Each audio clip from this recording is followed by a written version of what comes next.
Hello friends, अपन आज एक नया टॉपिक स्टार्ट करने वाले हैं जिसका नाम है लेवरेज। ठीक है, तो इसको स्टार्ट करने के पहले मैं आपको कुछ छोटी छोटी बेसिक बातें बताऊंगा, उसके बाद चैप्टर का ओवरव्यू दूंगा और उसके बाद फाइनली मैं एक्सप्लेन करूंगा कि एक्चुअली लेवरेज क्या है। ठीक है, तो थोड़ा सा इंतज़ार करना पड़ेगा। एक बात जो बहुत पहले मुझे बतानी चाहिए वो ये है कि बहुत सिंपल चैप्टर है ये। ठीक है, कोई प्रॉब्लम नहीं जाएगी आपको और एग्ज़ाम में हर बार आता है, तो सिंपल तो है ही, साथ में मोस्ट इम्पोर्टेंट है, हर एग्ज़ाम में ये तो आना ही है। ठीक है, चलो आओ तो स्टार्ट करते हैं। स्टार्ट करता हूँ मैं इनकम स्टेटमेंट से। ठीक है, अभी मैं लिवरेज के बारे में बात नहीं कर रहा, अभी मैं आपको कुछ छोटी मोटी बातें बता रहा हूँ। जैसे कि इनकम स्टेटमेंट वैसे तो मैंने ये बताया है, लेकिन ठीक है और अच्छे से समझ लेते हैं, एक बार और रिकॉल हो जाएगा, है ना। तो भाई इनकम स्टेटमेंट क्या होता है? एक ऐसा स्टेटमेंट जो इनकम को बताए सिंपल तरीके से, है ना। जैसे कॉस्ट में कॉस्ट शीट होता है जो पूरी कॉस्ट की डिटेल को बताता है और फाइनली प्रॉफिट बताता है, ऐसे इनकम स्टेटमेंट क्या करता है, फाइनेंशियल मैनेजमेंट में अपन इनकम स्टेटमेंट बनाते हैं जिससे हमें अपना प्रॉफिट पता चलता है और बाकी सारी डिटेल भी पता चलती है। कैसे बनता है ये? Sales minus variable cost, sales minus variable cost क्या आता है? कॉन्ट्रीब्यूशन। इसे हम प्रॉफिट इसलिए नहीं बोल सकते क्योंकि अभी हमने फिक्स्ड कॉस्ट नहीं घटाई है। ठीक है, तो ये तो कॉन्ट्रीब्यूशन है जिससे हम फिक्स्ड कॉस्ट को कवर करते हैं। तो माइनस कर देते हैं फिक्स्ड कॉस्ट, तो ये आ जाता है earning, earning before interest and taxes. ठीक बात है, इसको कहा जाता है earning before interest and taxes या फिर profit before earning and taxes. मतलब अर्निंग और प्रॉफिट को आप इंटरचेंजेबली यूज़ कर सकते हो। ठीक है, शॉर्ट में हम इसे क्या कहेंगे? EBIT, EBIT। ठीक है, इसमें से हम घटाएंगे इंटरेस्ट। अगर हम इसमें से इंटरेस्ट रेड्यूस कर देते हैं, इंटरेस्ट घटा देते हैं, तो यह आ जाता है अर्निंग बिफोर टैक्स। ठीक है, अर्निंग बिफोर टैक्स। इसके पहले क्या नाम था? Earning before interest and tax, मतलब इंटरेस्ट और टैक्स को घटाने के पहले का प्रॉफिट। अभी हमने इंटरेस्ट तो घटा दिया, तो अभी नाम क्या रखेंगे? अर्निंग बिफोर टैक्स, या आप इसे प्रॉफिट बिफोर टैक्स भी बोल सकते हैं। माइनस क्या करते हैं? टैक्सेस घटाते हैं, तो ये आ जाता है आपका earning after tax, earning after tax, या फिर आप कहिए प्रॉफिट आफ्टर टैक्स, एक ही बात है। ठीक है, फिर यदि प्रेफरेंस डिविडेंड होता है तो उसे हम घटा देते हैं, और यदि नहीं होता है तो सीधे आप डिवाइड कर सकते हैं नंबर ऑफ इक्विटी शेयर से। सर आपने प्रेफरेंस शेयर क्यों नहीं घटाया? घटा सकते थे अपन, पहले अपन ने हमेशा घटाया है, पर नॉर्मली अपन को चैप्टर में बहुत कम दिखाई देगा प्रेफरेंस शेयर, इसलिए मैंने डायरेक्ट बता दिया कि भाई अगर प्रेफरेंस शेयर नहीं है तो अपन अर्निंग आफ्टर टैक्स को डिवाइड कर देते हैं directly number of equity share से, है ना। अगर प्रेफरेंस शेयर होती तो पहले प्रेफरेंस डिविडेंड घटा दें, उसके बाद जो प्रॉफिट बचता उसको हम divide by number of equity share करते हैं ना। पर ठीक है, यहाँ पर तो हमने क्या करा, earning after tax divide by number of equity share, तो ये आ जाएगा आपका EPS। क्या आ जाएगा? Earning per share. ठीक है, तो ऐसे बनता है आपका इनकम स्टेटमेंट। ये इसलिए बताया क्योंकि हमें इसकी बार बार ज़रूरत पड़ेगी इस चैप्टर को समझने में। ठीक है, चलो और आगे बढ़ते हैं। ठीक है, अब बात करते हैं मीनिंग ऑफ लेवरेज की। लेवरेज होता क्या है भाई? ठीक बात है, तो समझते हैं लेवरेज क्या होता है। एक्चुअली ये शब्द ना फिजिक्स से उठाया गया है। ठीक है, फिजिक्स जो सब्जेक्ट होता है वहाँ से इस शब्द को उठाया गया है, और इसका मीनिंग अपने लिए क्या है समझना। इसका मतलब होता है एडवांटेज। ठीक है, मैं वहाँ नहीं जा रहा हूँ कि फिजिक्स में उन्होंने क्या करा था। फिजिक्स में उन्होंने एक कॉन्सेप्ट को समझाया था और वहाँ पर उन्होंने ये शब्द यूज़ करा था, लीवर करके, है ना। तो वहीं से अपन ने अपनी फाइनेंशियल मैनेजमेंट में ये लेवरेज शब्द उठाया है ना, जिसका मीनिंग होता है एडवांटेज। अच्छा, साथ में मैं ऐसा भी कह सकता हूँ कि रिस्क भी इसका मीनिंग होता है। क्या मतलब सर, एडवांटेज या रिस्क, हम क्या समझें? दोनों। क्यों सर? क्योंकि अगर आपको एडवांटेजेस चाहिए है तो आपको रिस्क भी लेनी पड़ेगी। ज़्यादा एडवांटेज चाहिए तो ज़्यादा रिस्क लेनी पड़ेगी, कम एडवांटेज चाहिए तो कम रिस्क लेनी पड़ेगी। तो मतलब दोनों एक साथ ही चलते हैं ना। और अपन क्या बोल सकते हैं लेवरेज का मीनिंग? और अपन कह सकते हैं ability to use fixed cost. Fixed cost को यूज़ करने की जो आपकी एबिलिटी है उसी को हम कहते हैं लेवरेज। ठीक है, और अगर इसको कंक्लूड करूँ मैं तो वो कुछ इस तरीके से होगा कि obtaining more benefits by making less efforts. ठीक है, कम मेहनत करके ज़्यादा पा लेना। ठीक है, कम मेहनत करके ज़्यादा पा लेना इज़ लेवरेज। ठीक है, तो उनका ये कहना है कि यार भाई देखो, ऐसा नहीं कि आपने जितना मेहनत करा आपको उतना मिला, तो ये लिवरेज नहीं है। ये ठीक है, मतलब कि आपने जितना मेहनत किया था उतना आपको मिल गया, पर जितना आपने मेहनत किया अगर आपको उससे ज़्यादा मिल जाए तो इसे हम एडवांटेज कहेंगे, इसे हम लिवरेज कहेंगे, है ना। अभी आपको कम समझ में आएगा, मैं पूरी बात बताऊंगा, एंड तक आपको सब समझ में आ जाएगा, है ना। थोड़ा वेट करिए, एग्जाम्पल दूंगा बहुत सारे तो एकदम क्लियर हो जाएगा, है ना। ओके, सो लेवरेज का मीनिंग हो गया एडवांटेज कहिए या रिस्क कहिए, या ये कहिए कि फिक्स कॉस्ट को यूज़ करने का एबिलिटी। आप जितने अच्छे से फिक्स कॉस्ट को यूज़ कर पाएंगे उतना ज़्यादा लेवरेज आप जनरेट कर पाएंगे, उतना ज़्यादा एडवांटेज आप ले पाएंगे। ठीक है, सो थोड़ी मेहनत करके ज़्यादा पा लेना इज लेवरेज, है ना। ऑब्टेनिंग मोर बेनिफिट्स, ऑब्टेनिंग, एक सेकेंड इसको थोड़ा सा अपन एडिशन कर देते हैं, हाँ, obtaining more benefits by making less efforts. ठीक है, ओके, अब इस बात को मैं समझाता हूँ ये कैसे होता है। ठीक है, तो अपन आ जाते हैं अपने थर्ड पॉइंट पर। ठीक है, और यहाँ पर अपन एक बात करते हैं, वो ये है कि यहाँ पर मैं एक जनरल ओवरव्यू देता हूँ आपको लेवरेज की, है ना, और उसके बाद दूंगा एग्जांपल। तो आप जानते हैं जो कॉस्ट होती है, कॉस्ट वो होती है दो टाइप की। ठीक है, वो होती है दो टाइप की, एक तो होती है वेरिएबल कॉस्ट और एक होती है फिक्स्ड कॉस्ट। ठीक है, एक होती है अपनी ये फिक्स्ड कॉस्ट। आप बताइए कौन सी कॉस्ट में रिस्क होती है और कौन सी कॉस्ट में रिस्क नहीं होती है। तो भाई वेरिएबल कॉस्ट में रिस्क नहीं होती। बताओ क्यों रिस्क नहीं होती। क्योंकि जैसे ऐसा समझ लो, मान लो मैं एक एकेडमी चलाता हूँ, तो मेरे लिए रूम का रेंट लगता है, ये मेरा फिक्स खर्चा है, और मैं नोट्स बांटता हूँ पर स्टूडेंट, तो वो मेरे लिए वेरिएबल खर्चा है। तो आप बताओ अगर 10 बच्चे आएंगे तो 10 नोट्स निकलवा के और उनको दे दूंगा, 12 आएंगे तो 12, 20 आएंगे तो 20, नहीं आएंगे तो कोई नोट्स नहीं। मतलब नोट्स का खर्चा कितना होगा इस पर रिस्क नहीं है। समझ रहे हैं आप बात को। भाई जितने बच्चे आएंगे उतने नोट्स बांटूंगा, उतनी वेरिएबल कॉस्ट लगेगी, नहीं आएंगे तो नहीं लगेगी, तो कोई रिस्क कहाँ है इसमें। ठीक बात है। लेकिन अगर आप रूम के रेंट की बात करें तो रूम का रेंट कैसा है, अगर बच्चे नहीं आए तो रिस्क है। समझे आप बात को, बच्चे नहीं आए तो भी रूम का रेंट तो लगना ही है।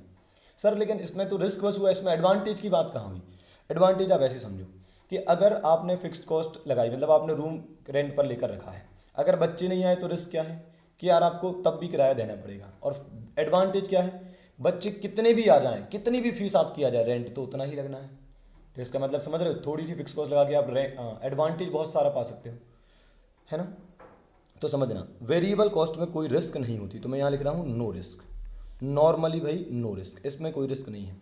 यहाँ पर लेकिन रिस्क होती है, यहाँ पर रिस्क होती है, और अगर रिस्क होगी तो एडवांटेज भी होगा। एडवांटेज कैसे होगा कि भाई कितने भी बच्चे आ जाएँ, कितनी भी फीस आ जाए, रेंट तो उतना ही लगना है, तो फिर आपके लिए ज़्यादा बचेगा। ठीक है, जैसे आपका रेंट लगता है 10,000, अगर एक भी बच्चा नहीं आया तो रिस्क क्या है, 10,000 का लॉस हो जाएगा सीधा, क्योंकि 10,000 तो पे करना ही है।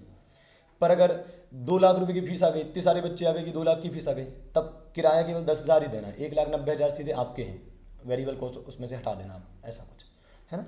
तो अभी तो बस एक रफ आइडिया दे रहा हूँ मैं, आप बस वेट करिए, धीरे धीरे आपको सब समझ में आएगा, है ना। मैं अपनी बात को आराम आराम से रख रहा हूँ। ठीक है भाई, तो फिक्स कॉस्ट की वजह से रिस्क होती है।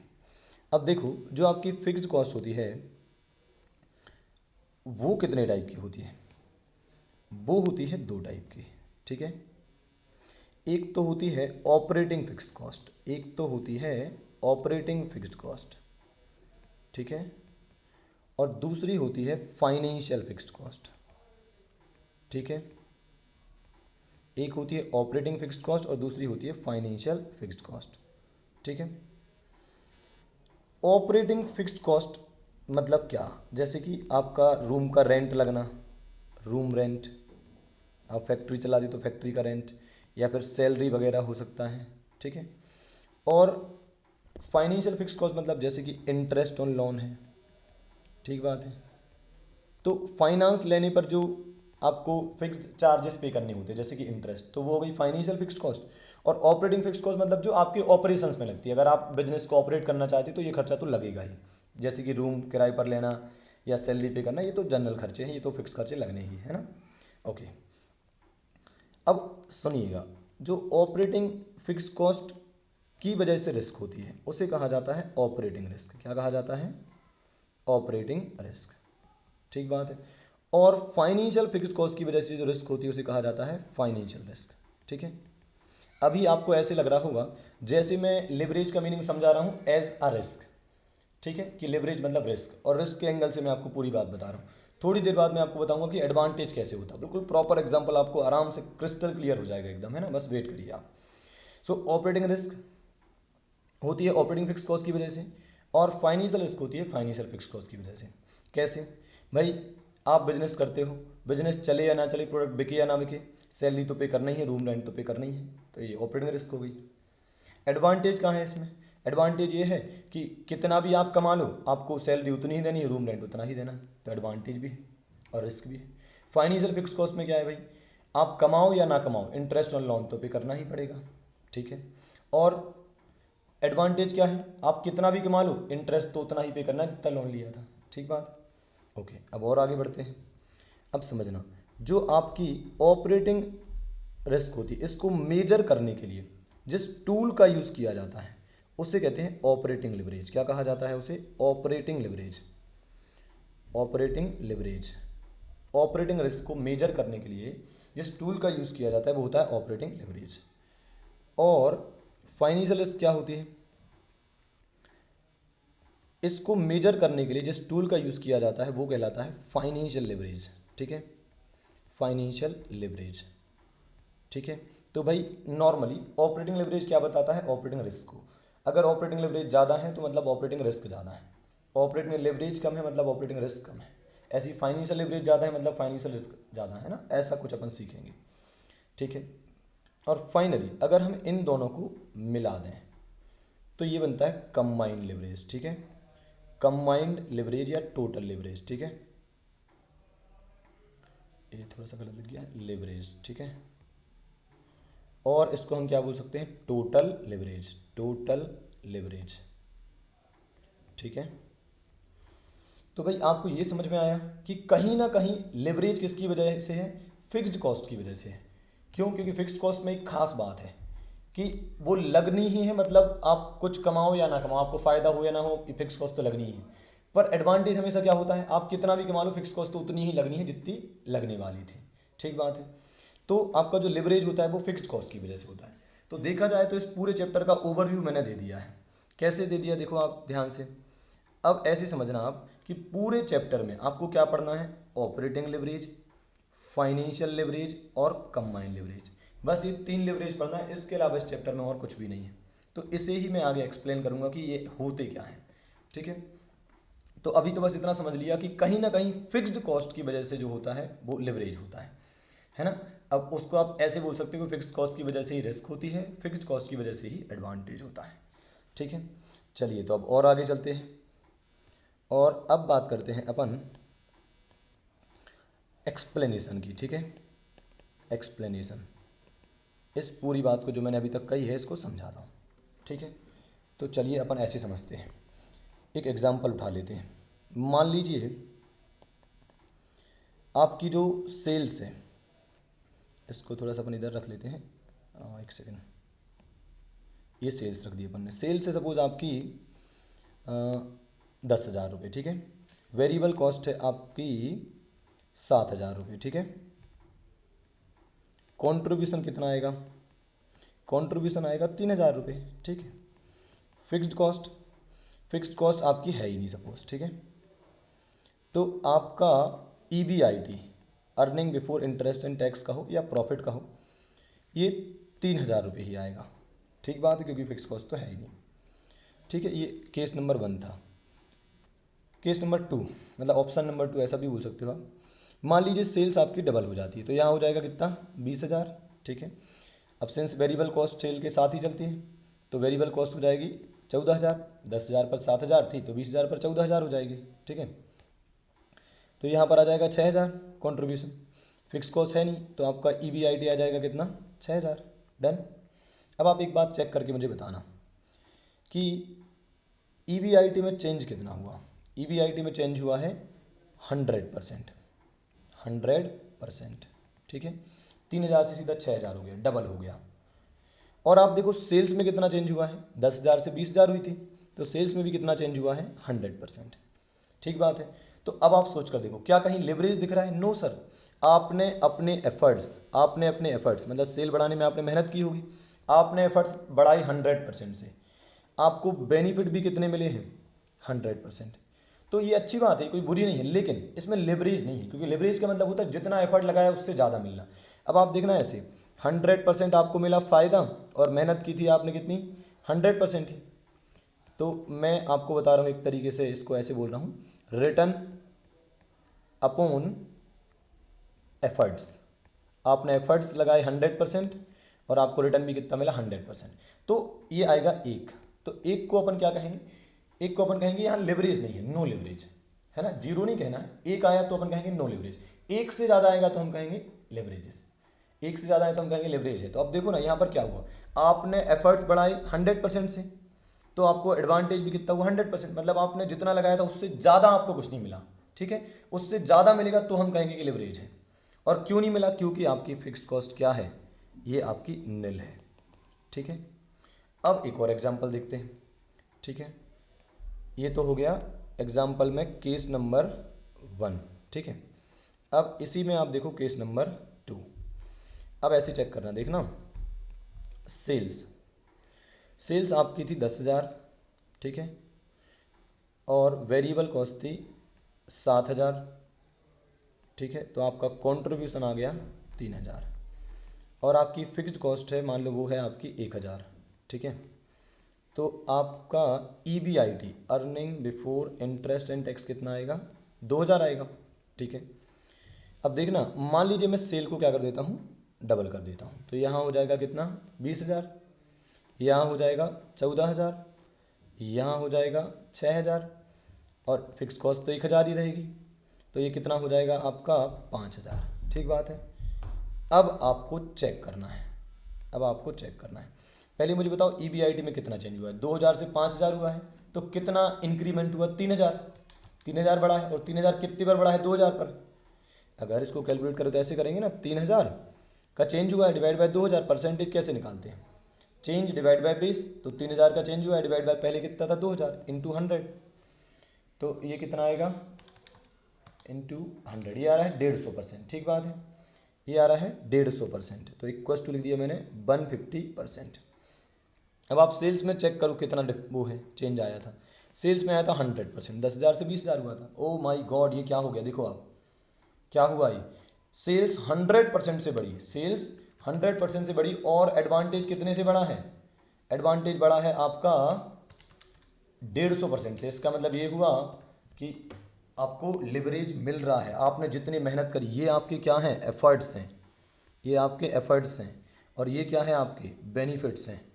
तो बेनिफिट्स डिवाइड बाय एफर्ट्स। ठीक है, इंडिपेंडेंट वेरिएबल को अपन नीचे रखते हैं ना, तो एफर्ट्स अपन ने लगाया तो बेनिफिट कितना मिला, एफर्ट्स लगाया 100%, बेनिफिट मिला 150%। इसको करेंगे सॉल्व तो आएगा 1.5 टाइम्स। इसका मतलब क्या हुआ, अगर सेल को 1% बढ़ाते हैं तो EBIT 1.5% से बढ़ता है। बोलो यार, अगर सेल को 1% से बढ़ाते हैं तो EBIT 1.5% से बढ़ता है, मतलब चेंज कितना आता है प्रॉफिट में, 150% से, या 1.5 गुना बोल सकते हो आप, दोनों बातें कि 1.5 टाइम्स का हो या 150% का हो, एक ही बात है। ठीक बात है, तो ये लिवरेज है। और क्यों आया, ये आया फिक्स कॉस्ट की वजह से, इसकी वजह से आया। अगर ये ना होता तो आपने देखा इसके ऊपर वाले एग्जाम्पल में जितनी मेहनत करी थी उतना ही रिटर्न आपको मिल रहा था, लेवरेज आपको कहीं नहीं मिल रहा था, जितना आप लगा रहे थे उससे ज़्यादा बेनिफिट आपको कहीं पर भी नहीं मिल रहा था। अब सर सवाल है कि सर इसको अपन फाइनेंशियल मैनेजमेंट की लैंग्वेज में अपन कैसे एग्जाम्पल से अपन बोल सकते हैं कि कैसे लेवरेज क्रिएट होगा। तो देखो ऐसे समझो आप, जैसे मान लो सपोज मैंने क्या करा, मैं एक डिसीजन लेता हूँ, मैंने सोचा यार मैं क्या करूँ, मैं कोचिंग पढ़ाना है मुझे, तो मेरे पास दो ऑप्शन है, एक ऑप्शन है कि मैं किसी और की कोचिंग में जाकर पढ़ाऊँ, एक तो ऑप्शन ये है, ठीक है। दूसरा ऑप्शन मेरे पास क्या है कि मैं खुद की एकेडमी ओपन करके और वो चलाऊँ, ठीक है।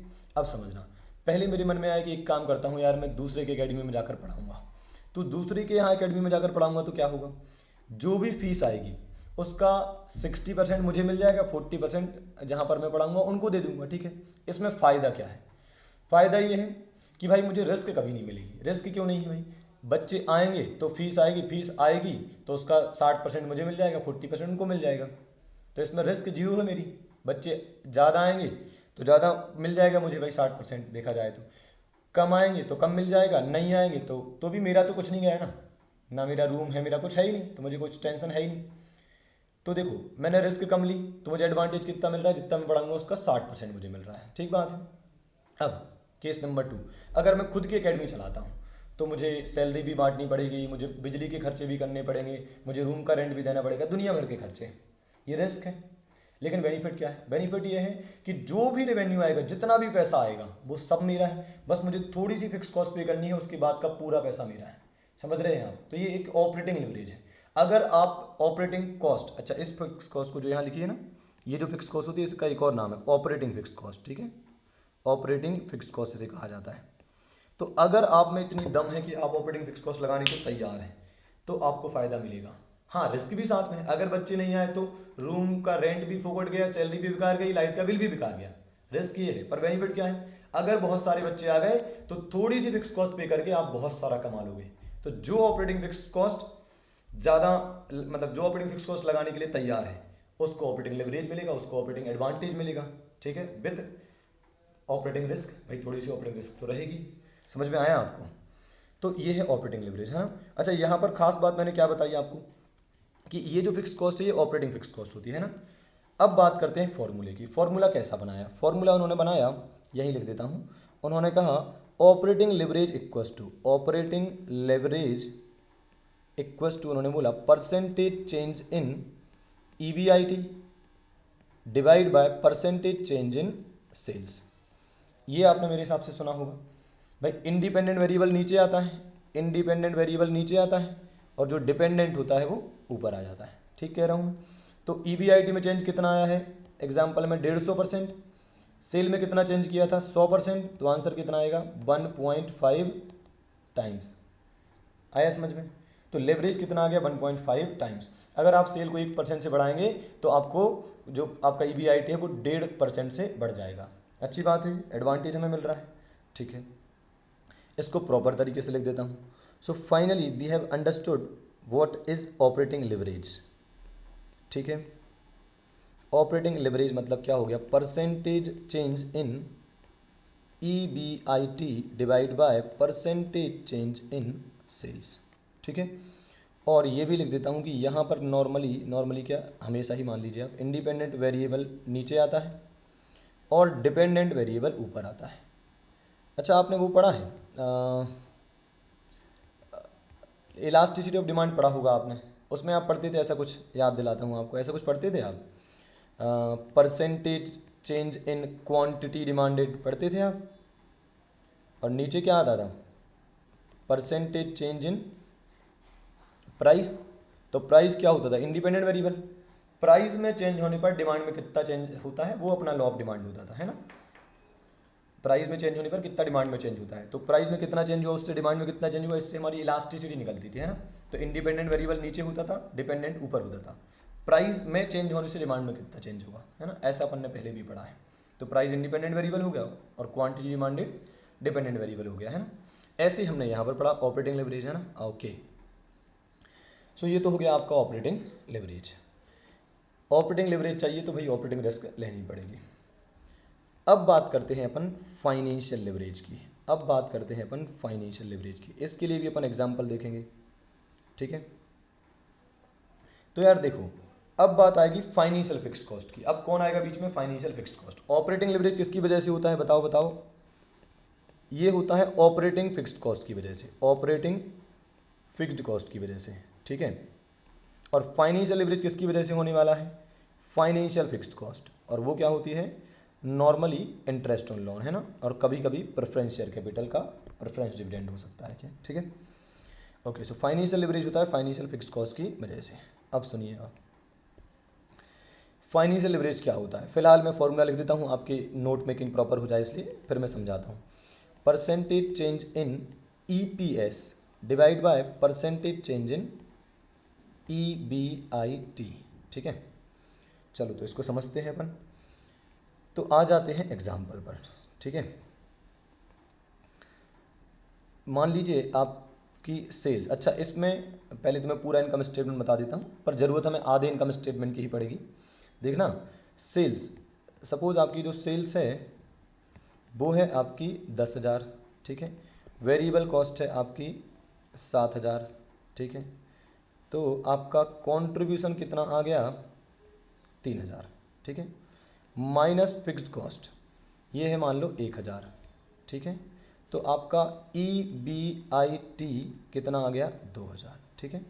अब यहाँ ध्यान से समझिए, यहाँ पर ये वाली जो फिक्स कॉस्ट होती है ये होती है ऑपरेटिंग फिक्स कॉस्ट, ये होती है ऑपरेटिंग वाली, ठीक है। जैसे कि रेंट हो गया, या सैलरी हो गया, या इलेक्ट्रिसिटी का बिल हो गया, है ना, या अदर कोई खर्चे हो सकते हैं, ठीक है। और पता है इसी वजह से इस EBIT का एक और नाम है, होता है ऑपरेटिंग प्रॉफिट। ऑपरेटिंग प्रॉफिट नाम क्यों होता है? क्योंकि अभी आपने जो फिक्स कॉस्ट घटाई है वो केवल ऑपरेटिंग फिक्स कॉस्ट घटाई है, अभी financial fix cost that is interest घटाना बाकी है, ठीक है। तो अपन अब माइनस करेंगे यहाँ से इंटरेस्ट, ठीक है। मान लीजिए इंटरेस्ट कितना है? 500 रुपये, ठीक है। तो आपका EBT, अर्निंग बिफोर टैक्स, कितना आ जाएगा? 1,500 रुपये आ जाएगा, ठीक बात है। तो समझो ये जो EBIT था इसे हम ऑपरेटिंग प्रॉफिट बोलते हैं, क्योंकि इसके पहले जो हमने कॉस्ट घटाई वो ऑपरेटिंग कॉस्ट थी, ठीक है। अब इस इंटरेस्ट को क्या बोलते हैं हम? इसको बोलते हैं फाइनेंशियल फिक्स कॉस्ट, इसको बोलते हैं financial fix cost. Financial fix cost घटाने के बाद जो आया उसे हमने कहा EBT, है ना, एक तरीके से नेट प्रॉफिट हो गया ये। इसमें से हम घटाते हैं टैक्सेस, ठीक है। तो टैक्सेस घटाए अपन ने, सपोज 30% टैक्स है ना, तो यहाँ आ जाएगा 450, है ना, 1,500 इंटू 30%, 450, है ना। तो ये आ जाएगा आपका, या एक काम करते हैं इसको 20% कर देते हैं ताकि कैलकुलेशन थोड़ा सिंपल दिखे। तो ये आ जाएगा 300, है ना। तो ये आ जाएगा अपना कितना? 1,200। सहमत हो आप? यहाँ कर दे रहा हूँ @20%, ठीक है। तो ये आ गया आपका अर्निंग आफ्टर टैक्स, डन। अब इसको अपन चेंज करते हैं, सपोज सेल्स डबल हो जाती है, सेल्स हो जाती है 20,000, ठीक है। वेरिएबल कॉस्ट हो जाएगी अकॉर्डिंगली 14,000, तो आपका कंट्रीब्यूशन हो जाएगा 6,000, ठीक है। फिक्स कॉस्ट 1,000 ही रहेगी, तो आपका EBIT हो जाएगा 5,000, ठीक है। अब समझना, इंटरेस्ट फिक्स्ड कॉस्ट है, फाइनेंशियल फिक्स कॉस्ट है, भाई लोन हमने जितने का लिया होगा उस पर जो इंटरेस्ट रेट होगा वो इंटरेस्ट तो उतना ही पे करना पड़ेगा। ऐसा थोड़ी कि हम ज़्यादा कमाएंगे तो हमें ज़्यादा इंटरेस्ट पे करना पड़ेगा, है ना, वो तो लोन पर डिपेंड करता है, इंटरेस्ट कमाई पर थोड़ी ना डिपेंड करता है। तो EBT कितना आ जाएगा यहाँ पर आपका? 4,500, ठीक बात है। 5,000 माइनस 500 हो जाएगा 4,500। टैक्सेस लग जाएगा 20%, तो टैक्स लग जाएगा 4,500 पे 20% कितना आएगा? 900, ओके, ये हो जाएगा 900 रुपये। तो अब आप मुझे बताइए EAT कितना आ जाएगा? 4,500 माइनस 900, 3,600 आएगा, ओके, ठीक बात है। अब समझना, ध्यान से सुनना, यहाँ से यहाँ तक की कहानी हम ऑलरेडी ख़त्म कर चुके हैं। यहाँ से यहाँ तक की कहानी को हमने कहा था ऑपरेटिंग लिवरेज, ठीक है, percentage change in EBIT divide by percentage change in sales, ठीक बात है। अब इसके आगे की जो पिक्चर है वो हमें बताएगी किस बारे में? फाइनेंशियल लिवरेज के बारे में। क्यों? क्योंकि भाई इसी के बाद फाइनेंशियल खर्चा आने वाला है, इसके पहले तक तो फाइनेंस का इशू ही नहीं था भाई, फाइनेंशियल खर्चा तो यहाँ से आया ना, तो अब इसी के बाद का मैटर हमारे लिए काम का है ना। इसके पहले तो नॉर्मल प्रॉफिट निकाल रहे थे हम, ऑपरेटिंग प्रॉफिट निकाल रहे थे, ठीक है। तो अब हम बात करेंगे यहाँ से यहाँ तक की, या यूँ कहो कि यहाँ से यहाँ तक की। EBIT में चेंज होने पर EAT में कितना चेंज आता है ये हमें देखना है, ठीक है। तो देखना, देखते चलना ध्यान से। आप मुझे पहले बताओ कि EBIT में कितना चेंज आया है? 2,000 से 5,000 हो गया, मतलब 3,000 बढ़ गया। 3,000 कितने पर बढ़ा? 2,000 पर, मतलब एक तरीके से कितना परसेंट बढ़ा? 150%। आप चाहो तो कैलसी पर चेक कर लो, परसेंटेज कैसे निकालते? Change divide by base into 100, change हुआ है 3,000 डिवाइड बाय बेस कितना है? 2,000 इंटू 100, 150% आएगा, ठीक है। आप बताइए EAT में चेंज कितना हुआ है? प्रॉफिट आफ्टर टैक्स में चेंज कितना हुआ है? 1,200 से 3,600 हो गया, तो 2,400 चेंज हुआ है, तो 2,400 डिवाइड बाय बेस कितना है? 1,200, तो आएगा 200%। ओ माय गॉड, समझ रहे हैं आप? EBIT में 150% चेंज करा तो आपका EAT 200% से चेंज हुआ है, मतलब हाँ लिवरेज है, लिवरेज है। कितना आएगा वैसे लिवरेज? चेक करते हैं। अपन ने क्या पढ़ा था? ये अपन ने पढ़ा था बेनिफिट्स अपॉन एफर्ट्स, ठीक है। आपके एफर्ट्स कहाँ दिख रहे हैं? EBIT आपका बढ़ गया है 150% से, मतलब आपने मेहनत की है यार, तभी तो आपका EBIT बढ़ा है। तो आपने अपना EBIT 150% से बढ़ा लिया, तो आपका अर्निंग आफ्टर टैक्स अब जो आपके लिए बचेगा, अर्निंग आफ्टर टैक्स किसका होता है, ओनर्स का, तो आपके लिए जो अब बचने वाला है वो 200% है। तो कितना बढ़ गया आपका फ़ायदा 200% से। फिर से बोल रहा हूँ, EBIT 150% से बढ़ गया, आपने एफर्ट्स 150% से बढ़ा दिए, तो आपके बेनिफिट्स, आपके एडवांटेज कितने परसेंट से बढ़ गए, 200% से। अब आप मुझे बताओ 200 डिवाइड बाय 150 कितना आएगा, ये आता है 1.33 टाइम्स। इसका मतलब अगर EBIT में 1% चेंज होगा, अगर EBIT में 1% चेंज होगा तो अर्निंग आफ्टर टैक्स में 1.33% चेंज होगा। वापस बोल रहा हूँ, अगर EBIT में 1% चेंज होगा तो EBIT में EAT में 1.33% चेंज होगा। ठीक बात है, या 1.33 टाइम्स चेंज होगा, ऐसा समझ लो आप। क्लियर है बात, या 133% चेंज होगा, ऐसा हम बोल सकते हैं। तो कहीं ना कहीं हमें लिवरेज दिखाई दे रहा है, और इस लिवरेज को नाम दिया गया है फाइनेंशियल लिवरेज। इसको नाम दिया गया है फाइनेंशियल लिवरेज। क्यों फाइनेंशियल लिवरेज नाम दिया गया सर बताओ? क्योंकि ये फाइनेंशियल फिक्स्ड कॉस्ट की वजह से हो रहा है। फाइनेंशियल फिक्स्ड कॉस्ट कहाँ है? ये रही आपकी फाइनेंशियल फिक्स्ड कॉस्ट। ठीक बात है। तो सर आप बताओ ना, अगर ये फाइनेंशियल फिक्स्ड कॉस्ट मतलब ये इंटरेस्ट ना होता तो क्या ऐसा नहीं होता? तो क्या हमें फाइनेंशियल लिवरेज ना मिलता? क्या हमें फाइनेंशियल एडवांटेज ना मिलता अगर इंटरेस्ट ना होता तो? यस, नहीं मिलता। चेक करते हैं, चलो आओ देखते हैं। मान लीजिए हमारा जो EBIT है, EBIT ये 2000 से कितना हुआ था, 5000 हुआ था। ठीक है, इंटरेस्ट सपोज जीरो है, जीरो है। ठीक है, तो आपका EBT यहाँ भी 2000 और यहाँ 5000 ही रहता। यहाँ टैक्स आप चेक करो 20% से लगाया था, तो यहाँ आएगा 400। ठीक है, और यहाँ आएगा 1000। ठीक है, अब आप देखो यहाँ आएगा 1600, यहाँ आएगा 4000। एम आई राइट? 5000 minus 1000 4000, 2000 minus 400। ठीक है, तो अब देखो कि 1600 और 4000 में चेंज कितना है। तो 1600 और 4000 में चेंज कितना है आपका 2400। तो 2400 डिवाइड बाय 1600 करें तो ये आता है 150%। यहाँ कितना आ रहा है? 150% आ रहा है। और यहाँ कितना आ रहा है? यहाँ भी आ रहा है 150%। 2000 से 5000 हुआ। चेक करा आपने? आपने एफर्ट्स बढ़ाए 150% से, आपने एफर्ट्स बढ़ाए, एक सेकेंड रुकना, आपने एफर्ट्स बढ़ाए 150% से, आपके एडवांटेज, आपके बेनिफिट भी कितने बढ़े? 150% से। क्यों क्यों क्यों? क्योंकि आपकी कोई फाइनेंशियल फिक्स कॉस्ट नहीं थी, क्योंकि आपने फाइनेंशियल फिक्स कॉस्ट नहीं लगाई, फाइनेंशियल फिक्स कॉस्ट नहीं लगाई, क्योंकि आपने फाइनेंशियल रिस्क नहीं ली, इसलिए आपको उतना ही मिला जितनी आपने मेहनत करी थी। ठीक बात है। तो भाई EBIT आपने 150% से बढ़ाया तो आपको एडवांटेज भी 150% से मिला, तो आपका लिवरेज कितना आएगा? 1 आएगा। कैसे? चेक करो आप। एफर्ट्स कितने से बढ़ाए? 150% से। ये आपके एफर्ट्स कहलाते हैं। EBIT आपने 150% से बढ़ाया। ठीक है, ये डिनोमिनेटर में आ गया। और न्यूमरेटर में हम लिखते हैं बेनिफिट्स। कितना बेनिफिट्स बढ़ा आपके लिए? कितना मिला? 150%। तो आंसर कितना आएगा? 1। 1 को हम बोलते हैं नो लिवरेज। जितना हमने लगाया उतना ही हमें मिला, तो नो लिवरेज। ठीक बात है। 1 से ऊपर जाएगा तो हम कहेंगे लिवरेज है। आई बात समझ में? तो ये है आपका फाइनेंशियल लिवरेज। तो फाइनेंशियल फिक्स्ड कॉस्ट की वजह से फाइनेंशियल लिवरेज मिलता है। फाइनेंशियल फिक्स्ड कॉस्ट की वजह से फाइनेंशियल रिस्क जरूर होती है, पर एडवांटेज भी मिलता है। और कैसे मिलता है आपने देख लिया पहले वाले केस में। यहाँ वाले केस में आप देखो, इस वाले केस में आप जितना एफर्ट बढ़ाओगे उससे 1.33 टाइम्स आपको एडवांटेज मिलेंगे। इधर वाले केस में अगर आप जितने % से एफर्ट बढ़ाओगे उतना ही एडवांटेज मिलेगा, उससे ज़्यादा आपको नहीं मिलेगा, उससे ज़्यादा बेनिफिट आपको नहीं मिलेंगे, कोई लिवरेज आपको नहीं मिलेगा। सहमत है आप मेरी बात से? ठीक है, थोड़ा और बात कर लेते हैं। तो चलो एक जनरल बात मैं आपसे पूछता हूँ, क्या लोन लेना सही है? क्या लोन लेना सही है? सर ये सवाल अचानक से आपने क्यों पूछा? भाई इसका मतलब ये है क्योंकि लोन लोगे तो फाइनेंशियल फिक्स कॉस्ट होगी, अदरवाइज नहीं होगी।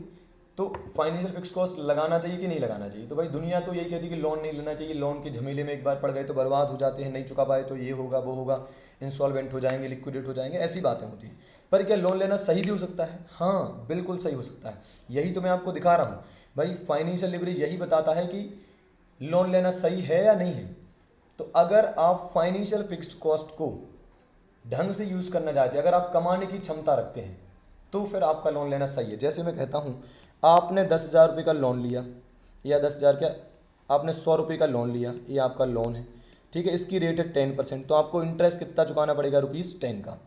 अब आपने क्या करा, इस 100 रुपये से आपने कमा लिए 30% से, तो 30% से आप कमा लेंगे 30 रुपये, समझ रहे हैं। 30 में से आपको केवल 10 ही तो चुकाना है, 20 किसके लिए बच जाएंगे, आपके लिए बच जाएंगे। तो लोन लेने में बुराई क्या है।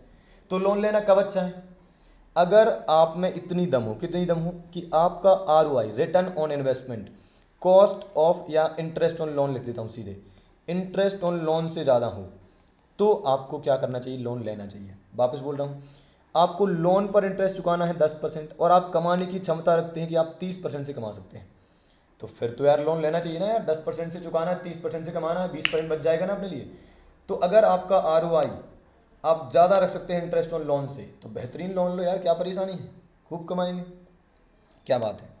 ठीक है साहब, तो इसका मतलब ये हो गया कि लोन लेना तब सही है जब आप उस लोन का सही यूज़ कर सकते हैं, ठीक बात है। क्योंकि भाई इसमें रिस्क ये है कि अगर नहीं कमा पाए तो इंटरेस्ट चुकाना पड़ेगा, पर फ़ायदा क्या है, अगर कमाया तो केवल इंटरेस्ट ही तो चुकाना है, बाकी सब तो अपना ही है ना, ऐसे समझो आप, है ना। तो एक तो हो गया अपना ऑपरेटिंग लिवरेज, जो ऑपरेटिंग फिक्स कॉस्ट की वजह से होता है। दूसरा हो गया अपना फाइनेंशियल लिवरेज, ठीक है। अच्छा, एक और क्वेश्चन आपसे पूछता हूँ। मान लो दो फर्म है, फर्म ए और फर्म बी, ठीक है। दोनों का ऑपरेटिंग लिवरेज दिया है, एक का दिया है 3, एक का दिया है 5। ये 3 टाइम्स है, ये 5 टाइम्स है, ठीक है। अब आपने मान लो किसी कंपनी के या किसी फर्म के देखे कि यार फर्म ए का लिवरेज, ऑपरेटिंग लिवरेज 3 टाइम्स है और बी का 5 टाइम्स, बताओ कौन सी फर्म अच्छी है, बता सकते हैं आप। तो नहीं सर, आप ऐसा नहीं बता सकते हैं। आप बोलोगे, आपका जवाब होगा इट डिपेंड्स। क्यों सर, ऐसा क्यों, इट डिपेंड्स क्यों होगा जवाब, क्योंकि सुनना, लिवरेज ना एक डबल एज्ड, क्या बोल रहा हूँ, डबल एज्ड स्वॉर्ड होती है, दो धारी तलवार होती है। दो धारी तलवार क्या होती है भाई, जो दोनों साइड चलती है। अगर सामने वाले की साइड चली तो आपका फायदा है, सामने वाले दुश्मन को आप निपटा देंगे। पर अगर उल्टी साइड चली तो आप भी खुद ही निपटेंगे, खुद को लगेगी वो, है ना। तो दो धारी तलवार कहा जाता है लिवरेज को। ऐसे ही समझो आप, लिवरेज में फ़ायदा क्या है, अगर आपकी सेल बढ़ने वाली है, अगर आपकी सेल बढ़ने वाली है तो आपका बेनिफिट 3 गुना से बढ़ेगा। मैं फर्म ए के बारे में बात कर रहा हूँ। फर्म ए अगर अपनी सेल 1% से बढ़ाती है, फर्म ए अगर अपनी सेल 1% से बढ़ाती है तो उसके जो बेनिफिट्स हैं वो 3% से बढ़ेंगे, 3 गुना से बढ़ेंगे, ठीक बात है। लेकिन ध्यान रखना, अगर सेल 1% से कम हुई, ध्यान रखना, ये पहली बार बोल रहा हूँ, अगर सेल 1% से कम हुई तो बेनिफिट 3% से कम होंगे। क्या मतलब सर, जिस स्पीड से आप आगे जाएंगे उसी स्पीड से आप पीछे भी आएंगे, ठीक बात है। ऐसी फर्म बी के बारे में बोलता हूँ, अगर आपने सेल 1% से बढ़ाई तो आपके बेनिफिट 5% से बढ़ेंगे। मज़ा आ गया सर, मज़ा आ गया, मल्टीप्लाई हो रहे हैं बेनिफिट्स। पर ध्यान रखना, उल्टा भी हो सकता है, अगर सेल 1% से भी कम हुई तो आपके बेनिफिट भी 5% से कम हो जाएंगे। तो अगर आप ग्रोइंग ट्रेंड में, अगर आप ग्रोइंग ट्रेंड में हैं तो लिवरेज का ज़्यादा होना अच्छा है, अदरवाइज अच्छा नहीं है। तो अब जवाब क्या है भाई, हम कहेंगे ए और बी के केस में कि ए के केस में ऑपरेटिंग रिस्क ज़्यादा है, ए के केस में ऑपरेटिंग रिस्क कम है। भाई ऑपरेटिंग लिवरेज काय को बताता है, ऑपरेटिंग रिस्क को। तो अगर ए की बात करें तो इसमें ऑपरेटिंग रिस्क कम है, बी के केस में ऑपरेटिंग रिस्क ज़्यादा है, ठीक बात है। पर साथ में ये भी लिखेंगे कि अगर भाई ग्रोइंग ट्रेंड चल रहा है, अगर आप फिक्स्ड कॉस्ट कोई भी हो सकती है, फाइनेंशियल भी और ऑपरेटिंग, अगर आप फिक्स्ड कॉस्ट को अच्छे से यूज़ करना जानते हैं, you are able to use your fixed cost properly, तो आपके लिए फ़ायदा ही फ़ायदा है, अदरवाइज आपके लिए नुकसान है, अदरवाइज आप फंसेंगे, ठीक बात है। चलो इसको मैं एग्जांपल से भी समझा सकता हूँ आपको, देखो कैसे। जैसे मान लो यहाँ लिखता हूँ मैं सेल्स, यहाँ लिखता हूँ मैं वेरिएबल कॉस्ट, यहाँ लिखता हूँ कंट्रीब्यूशन, यहाँ लिखता हूँ फिक्स्ड कॉस्ट, यहाँ लिख देता हूँ EBIT, ठीक है।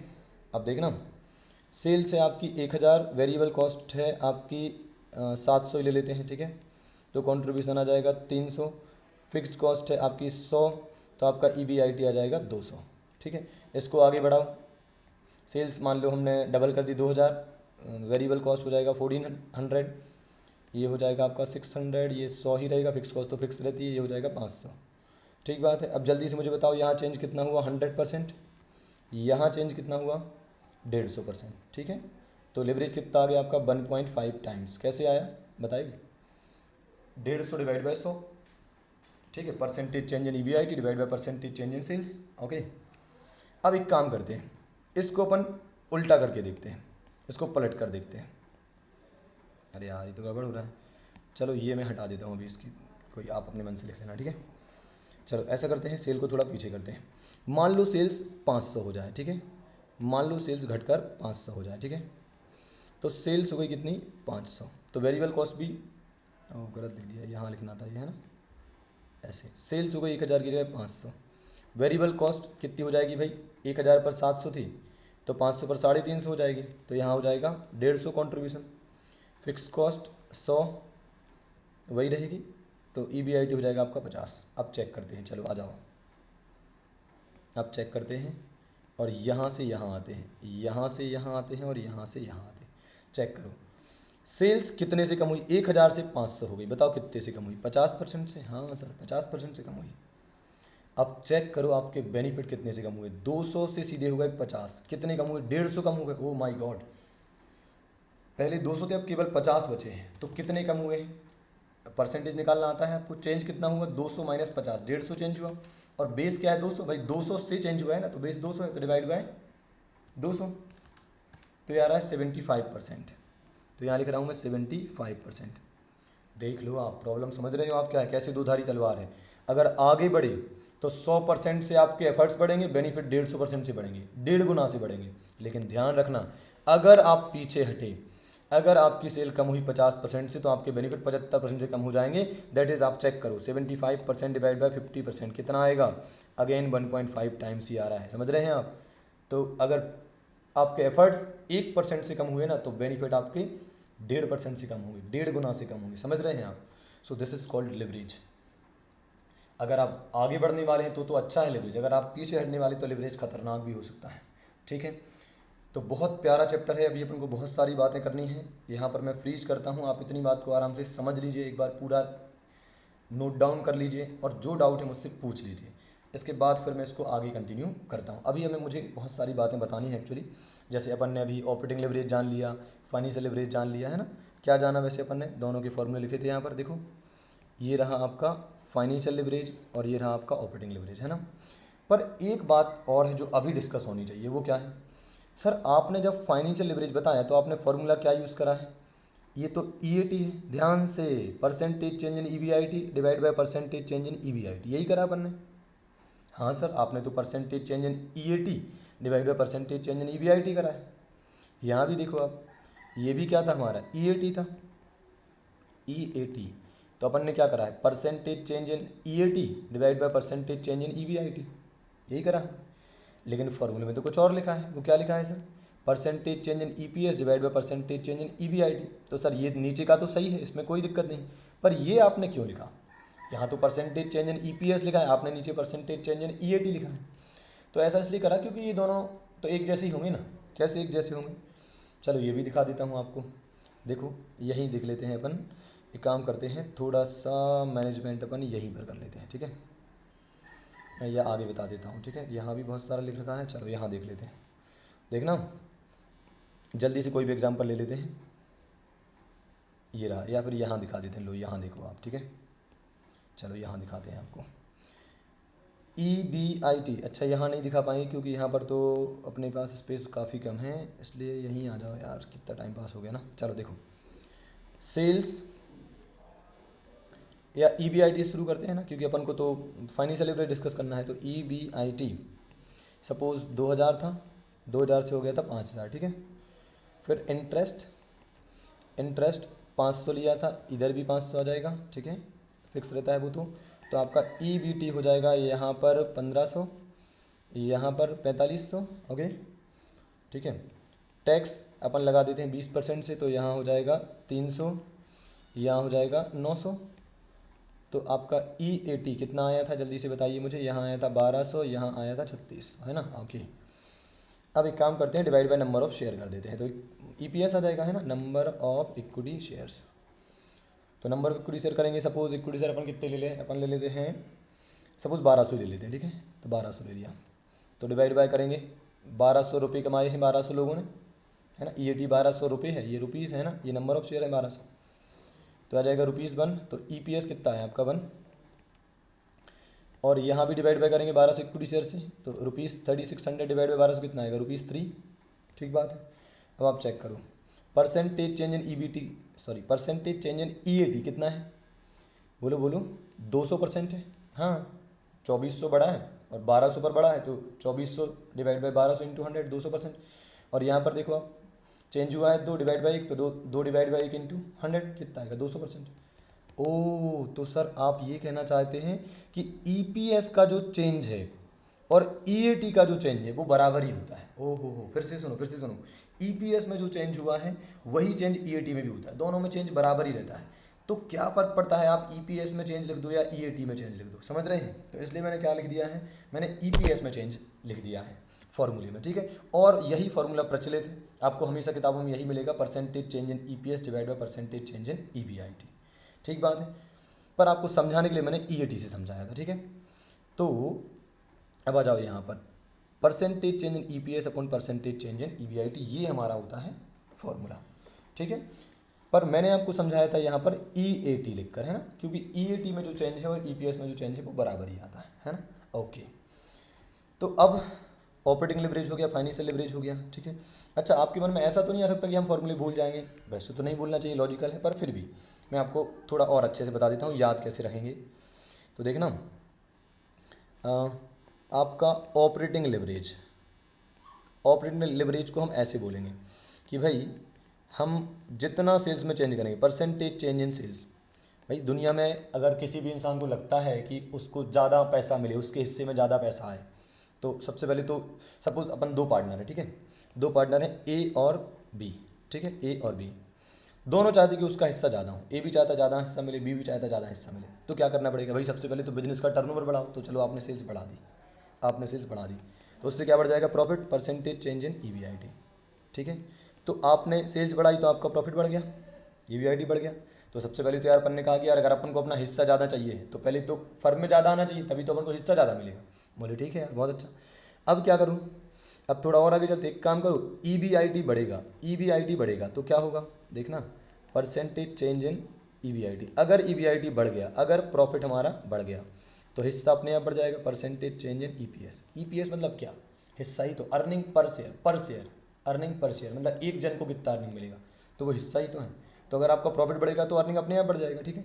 और यदि इन दोनों को मल्टीप्लाई कर दें, सुनो ध्यान से, अगर इन दोनों को मल्टीप्लाई कर दें, ये कौन सा है आपका, फाइनेंशियल लिवरेज। अगर हम इन दोनों को मल्टीप्लाई कर दें तो आपका आ जाता है कंबाइंड लिवरेज। क्या आ जाता है, कंबाइंड लिवरेज। तो यहाँ लिख दे रहा हूँ कंबाइंड लिवरेज, ठीक है। और वो कितना आएगा, मल्टीप्लाई करोगे तो क्या कट जाएगा, बताओ, ये निपटेगा और ये निपटेगा, तो अल्टीमेटली क्या बचा, बताओ, percentage change in EPS divide by percentage change in sales, यही तो बचेगा। तो ये हो जाएगा आपका कंबाइंड लिवरेज, ठीक है। एक और ज़रूरी बात, तो ये हो गया आपका सेकंड और ये हो गया आपका थर्ड, है ना।